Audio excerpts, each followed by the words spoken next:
Halo guys. Halo. Assalamualaikum warahmatullahi wabarakatuh. Guys, sahabatku adindaku, gimana kabar antum semua? Semoga antum senantiasa berada dalam kasih sayang Allah Subhanahu wa ta'ala. Sahabatku, lama kita tak berjumpa, lama kita tak bersua di ruang ini. Ya, karena lama tentu saja saya merindukan antum. Ya, Anda tidak merindukan saya, nggak mengapalah. Ya, kekuatan rindu yang saya miliki itulah kemudian yang membuat saya hadir di tempat ini lagi, di studio kita. Alhamdulillah kita sudah punya studio, ya, Fahri Faris Official. Sahabatku adindaku, kali ini kami hadir lagi di tengah-tengah antum untuk berbagi cerita penuh hikmah. Apa ceritanya? Simak, tonton videonya sampai habis. Sahabatku, ada satu di antara sekian kelompok ulul asmi Nabiullah Rasul Allah yang tidak pernah disebut nama aslinya di dalam Al-Quran. Namanya sering disebut di dalam Al-Quran Kitabullah, tetapi lagi-lagi nama aslinya tidak pernah disebut. Yang disebut cuma nama gelarnya saja. Siapakah dia? Penasaran antum? Penasaran? Baik, simak ya ceritanya ya, jangan di skip. Nama sebenarnya adalah Abdul Ghafur. Siapa? Abdul Ghafar atau Abdul Ghafur. Ini kalau menyebut nama Abdul Ghafur, saya ingat teman saya waktu masih di pondok pesantren, ya. Si pondok kami dulu, kami punya teman namanya Abdul Ghafur. Siapa? Abdul Ghafur. Abdul Ghafur Muhammad bro. Kalau Anda pas menonton video ini, ya, kamu pas sama gitu. Gimana ceritanya sehingga Abdul Ghafur kemudian Nabiullah alaihissalam ini kemudian ya berubah namanya dan tidak pernah dipakai nama aslinya di dalam Al-Quran? Gimana ceritanya? Ceritanya seperti ini, sahabatku adindaku. Suatu hari Abdul Ghafur Nabiullah ini, ya manusia mulia ini berjalan-jalan. Lalu kemudian di tengah jalan dia melihat seekor anjing.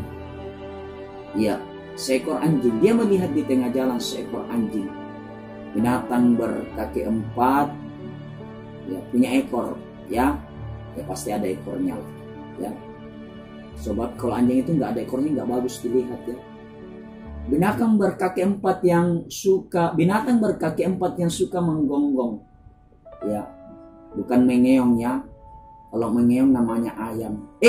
Bukan, namanya kucing. Ya, kalau berkokok namanya kucing. Bukan, namanya ayam. Ini kok terbalik-balik. Ya, ini meow, meow. Itu namanya kucing. Itu namanya ayam. Ya, toke. Itu bagus itu. Yang keluar dari mulutnya itu juga lain. Kemudian diberi panggilan toke, yang keluar dipanggil toke, ya. Jadi kalau yang suka mengeong namanya kucing, berkokok namanya ayam. Ya, itu ya. Jadi itu. Saya kembali ini jadi ngawur ceritanya ini. Sahabatku Abdul Ghafur di tengah perjalanan melihat seekor anjing. Ya, pada anjing itu Allah Subhanahu wa ta'ala menciptakan pada dirinya jauh dari kesempurnaan. Ya, dalam pandangan manusia jauh dari kesempurnaan. Kenapa? Karena anjing itu cacat. Cacatnya gimana? Matanya buta, kakinya pincang, telinganya panjang sebelah. Gimana itu bentuknya? Kalau telinga panjang sebelah, sini pendek, gimana itu? Ya kan? Ya. Hidungnya besar, gimana itu ya? Hidungnya besar. Ya. Kemudian pada tubuhnya ditumbuhi ada penyakit kulit, sehingga setiap orang yang melihatnya pasti jijik. Sahabatku adindaku, melihat anjing yang buruk rupa itu, tiba-tiba Abdul Ghafur berucap, jeleknya ini anjing, betapa buruknya ini anjing, kata Abdul Ghafur. Buruknya ini anjing, jeleknya ini anjing, betapa jeleknya ini anjing, kata Abdul Ghafur. Tak lama berselang setelah Abdul Ghafur berucap itu, tiba-tiba ada suara dari langit. Apa isi pesan suara itu? Wahai Abdul Ghafur, kata suara itu, Kalau engkau merendahkan anjing itu karena engkau merasa lebih baik daripada dirimu, maka sungguh engkau telah menganiaya dirimu. Dan jika engkau menghina anjing itu sementara engkau sadar bahwa anjing itu adalah ciptaan Allah, maka sungguh engkau telah menghina Allah karena Allah yang menciptakan dia. Sahabatku, adindaku, mendengar suara itu, Abdul Ghafur menyesal, menangis merintih. Ya, menangis merintih menyesal. Ya Allah, maafkan saya ya Allah. Merintih setiap saat. Setiap kali dia ingat peristiwa itu, ucapannya, dia menangis lagi. Menangis setiap saat. Ya Allah, ampuni saya ya Allah. Ampuni saya ya Allah. Menangis seperti seseorang yang ditinggal mati oleh orang yang dicintainya. Menangis. Dan pada saat itulah Abdul Ghafur kemudian diberi gelar Nuh. Nabi Nuh alaihissalam.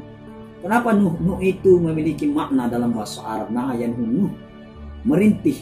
Seseorang yang suka merintih, seseorang yang suka menangis. Nabi Nuh alaihissalam sering disebut namanya di dalam Al-Quran.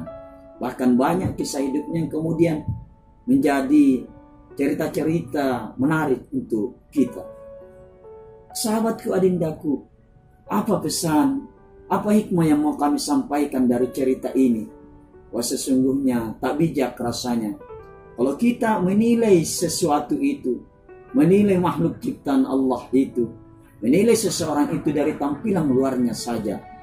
La yanzur ila ajsamikum wala suwarikum walakinnallaha yanzur ila qulubikum.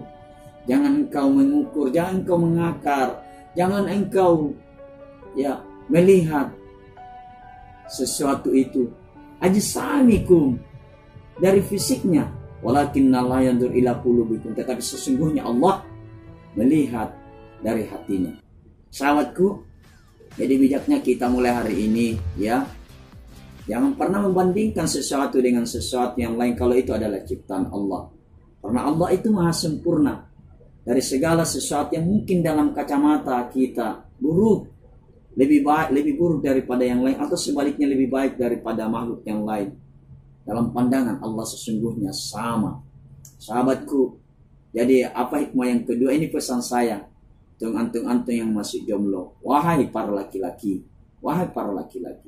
kalau engkau mencari pasangan hidup sebagai pelengkap imanmu, ya, sebagai jodohmu, maka jangan hanya sekedar melihat wanita itu, gadis yang menjadi pujaanmu itu dari tampilan fisiknya saja. Apakah karena bodinya seperti biola? Ya kan? Jangan hanya sekedar melihat itu.